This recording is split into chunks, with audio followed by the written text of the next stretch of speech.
Welcome to Chris Parkin Shooting Sports. Today we've got another unboxing video, and this time it's another FX air rifle.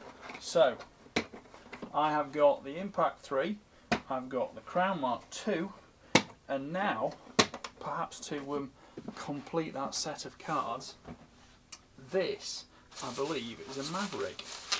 So let's take a look and see what's in the box. Start this little bag first on the end. Thank you to Sportsman Gun Centre, by the way, for sending me this this rifle. So we've got the usual comprehensive FX instruction book. A little bit less tunable, this one, which is fine. It's a sub 12 foot-pound unit and 2.2 anyway, so you know we're probably not going to drop the power too much, but there are several power stages. So in the bag we have the magazine. Let's count and see how many there are in this magazine. There are 1, 2, 3, 4, 5, 6, 7, 8, 9, 10, 11, 12, 13, 14, 15, 16, 17, 18 shot positions there. Usual magazine system. You dial it all the way around like that, pop one pellet in to lock it, and then just spread all the other pellets in, and that will then spring load back every time you cycle the bolt. Just clip that back shut again. Let's put that to one side.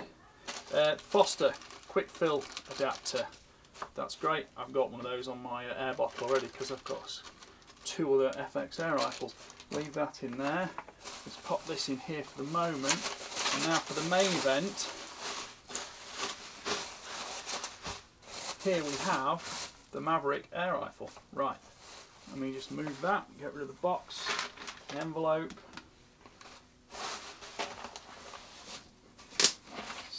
Right, so this is the FX Maverick. Right, we've got the magazine here. That won't go in yet because I know for a fact the pellet probe won't go through unless we've got pellets to actually automatically rotate that backwards. So first things first, I'm going to check it's clear. Everything's clear. Pellet probe magazine system going in here, usual bolt handle. Check that, safe dry fire. That's that. Right, so here we are on screen. So it's the bullpup design.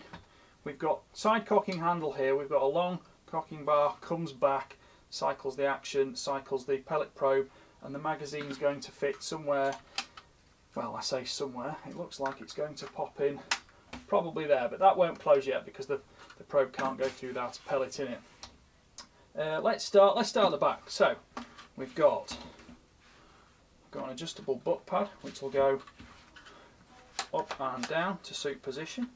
We've got the safety catch on the back here. I'm just going to fire this one off again. Safe dry fire. Safety catch is on the back here, which is, you know, quite unusual, but it keeps it out of the way. That's the power adjuster there, which looks like it has got 7 stages on it, so we can change that as it is. Manometer on the side, just got the regulator pressure. We've probably got the fill pressure at the front here, which you can see like that. So looking at the rest of the rifle, covered that. Let's look at the front. We've got the short shrouded barrel. We can put an additional moderator on here because that is a 1/2 inch UNF thread. Just nip that tight. So always make sure that all these things are, you know, tight out of the box because sometimes they can work loose. Carbon fibre body bottle, that will have an aluminium liner for to avoid porosity because carbon fibre isn't, you know, airtight. That I suspect will be a 250 bar fill pressure, but it will advise us somewhere, I suspect. We shall check that out in the instruction book. Yes, max pressure, it says here, 250 bar. We've got the serial number, etc. Back to the front, we've got Picatinny rail on the sides there. We've got the filling nozzle there. Picatinny underneath for a bipod or other accessory. And of course, we've got Picatinny on top, which makes scope mounting very simple, my favourite. I think I'm going to run this one. I've got 2 scopes for it. I've got an what's it called now? I've got 2 scopes for this one. Well, I've actually got several scopes, but the 2 I'm planning on running on it, I am going to run an Element Optics daytime scope on it, 6 to 24 by 50. But I'm also going to put a Pard 008 on this one because I've been itching to get one set up just on an air rifle, just for ratting.